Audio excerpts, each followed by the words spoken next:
પછી આમ નવી નવી બાઈ આવી ને એ પૂછે કૂતરા રોવે એમાં આપણા બાપ નું શું જાય? તાવળી ડોશી શું કે ઈ તને ન ખબર હોય બટા, કૂતરા જમ ફાળે. હા, આપણી આંખમાં હું દેતવા નાખ્યા તો આપણે જમ નો ફાળીને ખોહર્યું કૂતરું જમ ફાળે એટલે તો ઈ શું કામ ખામાં આવી જાય? રોડ ઉપર જો તો વધારે વધારે ઈ હોય. ઈ જમ નથી ફાળતો, બીજા કૂતરાને ક્ષેત્રે કે આ બજારમાં ગળતો નહીં, લોભિયું કુટુંબ, તારા બાપ રોટલો વાહે વધવા દેતા નથી.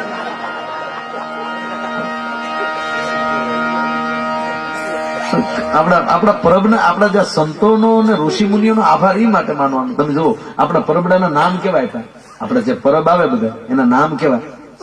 હોળી પછી ધૂળેટી. પેલા હોળી, પેલા ધૂળેટી નહીં, પેલા હોળી પછી ધૂળેટી. ધનતેરસ પછી જ કાળી ચૌદશ, અને કાળી ચૌદશ પછી જ દિવાળી. આ વિચાર માંગી લે. પેલા હોળી કેમ?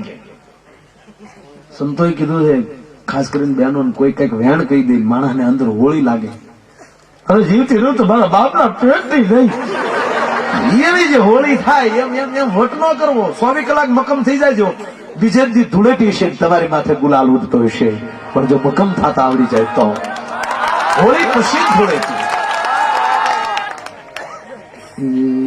બીજા અનુભવી છે બધા ઘરે લખે શું છે હારું શું કીધું છે હારું છું. પછી ધનતેરસ પછી કાળી ચૌદશ. ધન આવે તો જ કાળી ચૌદશ આવે, તો જ આપણે કોઈ કાળા થોડું કે. સારા સારા આશ્રમો હોય, એકલા બાપુ બેઠા ત્યાં સુધી કાંઈ વાંધો ન હોય, પણ જેવું ટ્રસ્ટ મોટું થાય મોટો આશ્રમ થાય ટ્રસ્ટીઓ આવે એટલે ધન આવ્યું. પછી કાળી ચૌદશ આવે, ભાગલા પડે, હવના નોખા નોખા બાકડા દેવાના. પણ નહીં, કદાચ કાળો દિવસ આવી જાય ને 24 કલાક મકમ થઈ જજો, તમારા નામના ફટાકડા ફૂટતા હશે. બીજે દી દિવાળી છે, એમાં કઈ વાંધો નથી. રામ કૃપાએ ને રોજ દિવાળી, આવા રંગના તાણા રે, જેની માથે મારા રામની કૃપા એને રોજ દિવાળી. એને ઓલી દિવાળી ની વાત ન રહેવાનું ભાઈ. દાનલ કરી તખતદાનજી રોહડિયાની આ કવિતા હે. મોજ મારે મોજ મારે બાવાજી મોજ મારે રે, મોજ મારે મોજ મારે. આ મોજ ની વાત આવે એટલે અમુક ડાયરો કોથળીઓ સમજો. આપણા આ વિસ્તારમાં તો જે સારું છે, બાકી અમુક પ્રાંતમાં બાપુ અમે જઈએ ને તમારે પ્રોગ્રામ શરૂ કરી તો એ કોથળી વાળા ચાલુ કરે હું પછી હું વાજ દે. આપડે કઈ મોજ મારે કે મોજમાં થઈ ચમકાય મોજમાં થઈ. એક જગ્યાએ અમારે ભજની કે ભજન ગાયા દેશી રે મળી જાય આપણા દેશના, કોથળીઓ લઈને આવ્યો મળે છે દેશી. એટલે તું અમારું ભજન હેઠું નાખ. એટલે ઈ મોજ નહીં હોય, ઈ મોજ તો 2-3 કલાકની હોય, પણ જેને સદગુરુની મોજ મળી ગઈ હોય મોજ મોજ.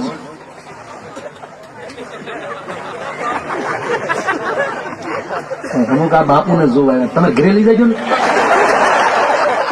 હું બોલું છું મારા પછી 1000 રૂપિયા થાય પછી સાંભળવા મળે, તમે ત્યાં બાપુ મફત ના મળશે. તમે અમુક હાવ તમે પાછું તમે બીજાને ત્યાં ધ્યાન કરો, તમારે પાછું બીજા બાપુ બાપુ બાપુ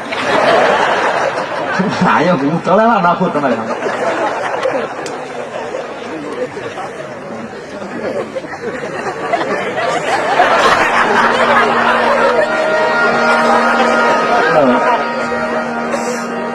સંત નીકળેલા સાધુ કોઈ જીભ હું કરે વાત કરું તો કીધું હું મારે હાથે રસોઈ બનાવું છું, કોઈ સાત્વિક માણસ કોઈ હોય તો એના ઘરે મારે રોકાવું રોકાણ. બેને કાચું સીધું આવ્યું બાપુ શું લેવું કે મારે ખીચડી કરવી છે, એટલે ભાત નહીં મગની દાળ ને આપ્યું, અડધી ખીચડી હજી ચડેલી. એમાં બેન ને બોલાવ્યા બોલવા ભાઈ 12 થી સાધુ થાય ને કે તમારા દીકરા કેટલા બેન? કે મારે એક દીકરો, સંપત્તિમાં કે આ ચારે ચાર ઓરડા મારા છે, 200 વીઘા જમીન છે. ઓહો, સારું છે, તમારે ટ્રેક્ટર છે, 2 છોકરા પાસે 4 વ્હીલ ગાડી છે, એકનો એક દીકરો છે. એને 1.5 દાપણ કર્યું. એ મરી ગયો તમે પછી બધું ક્યાં નાખો? હન ઓલી બળીઓ લીધો, નીકળ બહાર નીકળ. કે પણ કાશી છે કે ઝાપે શેડવજે, નીકળ. પ્રિય બોલવું સજનતા અને દાતારી સુરપંત એતા અભ્યાસા ના મિલે હો તો બિના કૃપા ભગવાન. એક જ મોઢામાં શબ્દ કાઢ્યો હોત કે બેન તારા દીકરાને ભગવાન 100 વર્ષનો કર્યો તો સાધુ પ્રેમી છો, તો એની બાઈ એને પકવાન જમાડે ભલામણા. હે પણ મોજ મળી જાય, પણ એકલી મોજ નહીં તો એ જે આગમાં ગોચર અલગ ધણીની ખોજ મારે એવું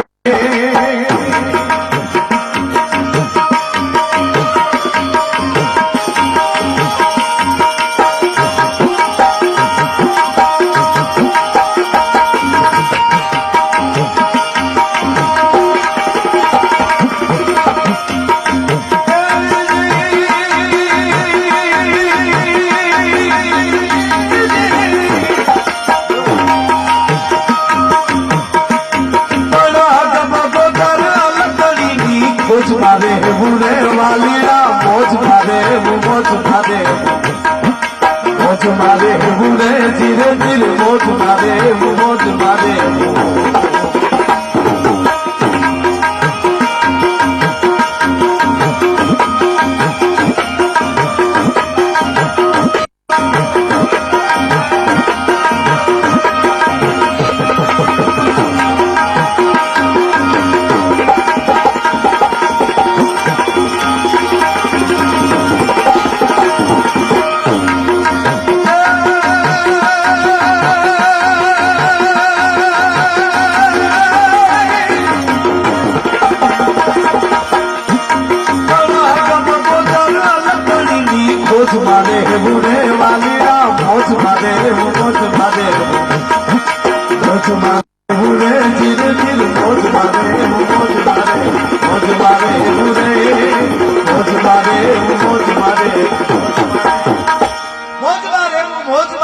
મોજમાં રહેવું રે, પણ એકલી મોજ નહીં, અગમ અગોચર અલગ ધડીની ખોજમાં રહેવું.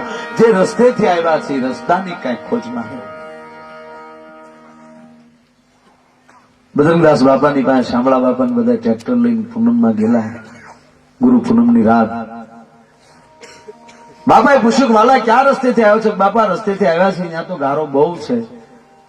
બજરંગદાસ બાપાએ ટોન કરેલો કે વાલા કેળા બદલાવી નાખો. કહેવાનો અર્થ કેળા બદલી જાય ને, માછલી પાણીમાં જ રહી, પણ એને પાણી પીવું હોય ને તો માછલીને પલટી ખાવી પડે. પલટી ન ખાય તો પાણીમાં હોવા છતાંય માછલી તરસી મરી જાય છે. એમ જીવનમાં માણસ જ્યાં સુધી પલટી ન ખાય ત્યાં સુધી એને પરમાત્મા સુધી પહોંચવાનું, સદગુરુ સુધી પહોંચવા, એ માણસ જે રસ્તે જાતો હોય એકના એક જ ધક્કા મારી દે, એ અમે કઈ ન કર્યું, એ બધા બોલે કે ગીતાજીની કોઈ વાત કરતો કે એ તમે બધા અમે ન એમ માની લઈ. અને વાતે સાચી ને, આપણો ધર્મ એમાં તૂટ્યો જ ભાઈ. કોઈ મંદિરે જાતા જ બીજો કે મારો દીકરો ભગતની પૂછડી થઈ ગયો, તો તારા બાપનું શું જાય? તું ન જાત. આપણો મુસ્લિમ ભાઈમાં મેં જોયું છે, મસ્જિદે નમાઝ કરવા ન જતો તેનો સમાજ એને બોલાવતો બંધ થઈ જાય કે નમાઝી નથી, પાક નથી, નાપાક માણસ છે. અને આજ આપણે પરિસ્થિતિ એવી થઈ ગઈ. હવે પરિસ્થિતિ શિવાજી જેવી છે તો આપણી પાસે પુરાવો શું છે? સંતોષ સિવાય આપણી પાસે પુરાવો શું છે? કયો તમને કોઈને એકલાને પકડી લીધા હોય, કેવો છો? તો તમે કહો હિન્દુ છો. કેવો છો? તો મુસલમાન. મુસલમાનનો દીકરો હોય તેને એનો છોકરો 10માં 10 વાર ફેલ થાય તેને મંજૂર છે, પહોંચ છે, પણ એના 10મા ધોરણનો વિદ્યાર્થી શરીફ એને મોઢે ન હોય, કલમા મોઢે ન હોય, તો એ સમાજને પહોંચ નથી. તો આજ આપણા સમાજમાં કયો એવો એનો બાપ છે, કયો એવો માણસ છે? 20% છે, બાકી 80%માં પોતાને જ ગીતાનો શ્લોક કે પોતાના ઈશ્વરની પ્રાર્થના નથી આવડતી. સંતાનોને હું શીખવાડી દઉં? અત્યારે ક્રેઝ થઈ ગયો, મારો છોકરો ઇંગ્લિશ મીડિયમમાં ભણે, મારો છોકરાને હું 40,000 રૂપિયા ફી 6 મહિનાની ભરું છું. એ છોકરો તારા ગઢપણ પાળે કે ન પાળે એમને ખબર નથી, પણ જો તે રામાયણ ભણાવ્યું હોત તેને ખબર પડે કે ભરત આવો હોય, લક્ષ્મણ આવો હોય, જાનકી આવો હોય. એક પ્રસંગ તમે રામાયણના પ્રસંગમાં તમે વ્યા જાઓ તો એક ભરત જેની જનેતાએ એના માટે ગાદી માગી હતી, પણ મોહરવાલી ભરત આવે અને આમ જાણ કહેવાય કે અવધની એક એક મેલની અંદર નજર કરે, મારો રામ કેમ નથી દેખાતો, કેમ કોઈ બોલતું નથી. અને કઈ કઈ એટલું કહેતા હોય, બેટા રામ વનમાં ગયા છે, મેં તારા માટે ગાદી માંગી છે. આ દેશનો ભરત એમ કહેતો હોય કે માં, તું જો મારા માટે મારા રામને વનમાં મોકલતો હો તો આજથી તું મારી માં, તારો દીકરો નહીં. અને 14 વર્ષ એની પાદુકાની પૂજા કરી અને એમ કહેવાય કે 14 વર્ષ કાઢી નાખતો હોય અને ગાદમાં હાથમાં ગાદી ન કરે ને, એના ગુરુ કહેતા હોય, વશિષ્ઠજી કહેતા હોય કે હે લખન, હે ભરત, આ બધું ભાવિ પ્રબળ છે. તને બધા કહે છે તું ગાદીએ બેહાય, તારે બેસવું જોઈએ. અને તેથી એના પગ પકડીને એમ કહેતા હોય, ગુરુજી મને મૃત્યુદંડ દઈ ગયો તો હું સ્વીકારી લઈશ, પણ મારા ભાઈનું જ્યાં છે ત્યાં હું કોઈ દી ન બેસી શકું. અને આપણે એક વેચના હેઠા હાટું હગાભાઈના તાળવામાં કહ્યું નાખ્યા દાખલા છે. અને ભાષા એમ કે અમે ધાર્મિક બહુ જીવનમાં મેળ તમે જો કોઈ એક તત્વ ન લીધું હોય, અંડરા ધાર હાબેલાની ધારે મેં પડતો હોય ને હોહરવો નીકળે ને કોરો આવે હાવ, એટલે આપણો ધર્મ જેવો તેવો ધર્મ નથી. સનાતન ધર્મ જેમ તેમ ધર્મ નથી. જળહળતી જ્વાળા છે અને એની અંદર જેટલી મોજ મળી જાય ને તો જ મળી જાય. અને બાકી કઈ કોરા નીકળી ગયા, આમાં નો કઈ હેડ હોય છે. ગોતવા ગયો ઈ તો નાય જડે, બોલો ગહન ગોવિંદો રે, પણ આવા હરિભક્તો ને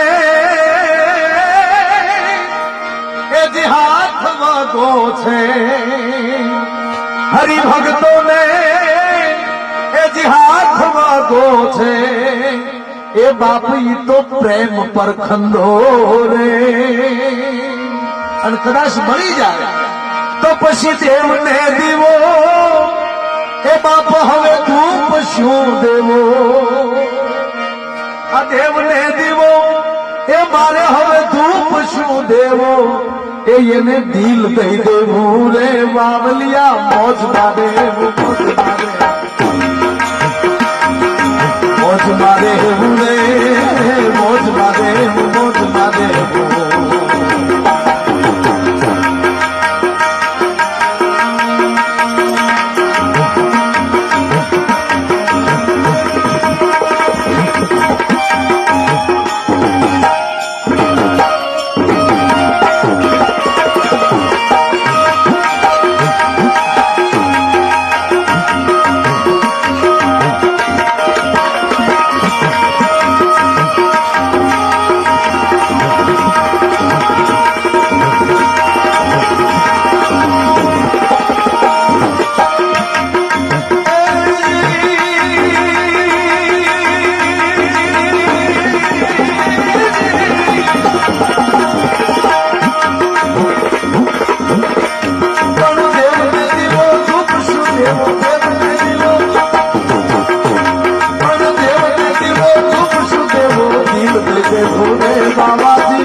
આપણે કોઈ આશ્રમ હોય એમાં પછી મહંત જે થઈ ગયા હોય એના શિષ્યો 2-3 હોય, પછી મેન સદગુરુ જે ગુરુ હોય એ પછી આરતી પૂજા એ ન કરતા, એ ટેસ્ટ થી બેઠા હોય, પછી એના સેવકો આરતી પૂજા કરતા હોય.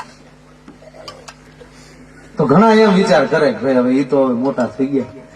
મોટા નહીં, એને ધૂપ દીવાનું પીડિયર પૂરું થયું, એને દિલ દઈ દીધું છે, હવે એની જરૂર નથી. એને લાયસન્સ મળી જાય ને, તમે હેલ્મેટ પહેરી જાઓ પોલીસ વાળો પછી તમને દંડ નહીં કરે. જે ક્રેઝ હોય, જે કાયદો હોય ત્યાં સુધી તમે પહોંચી જાઓ. તમારી પાસે લાયસન્સ હોય તો દંડ નહીં કરે, અને તમારી પાસે હેલ્મેટ નહીં હોય, લાયસન્સ ન હોય, ગાડીના કાગળિયા ન હોય, અને તોય દંડ ન કરાવો હોય તો તમારે તમારા જીવનની એટલી પોસ્ટ રાખવી જોઈએ કે તમને બધા ઓળખ થાય, જવાજો ફલાણા ભાઈ છે, જવાજો ફલાણા ભાઈ.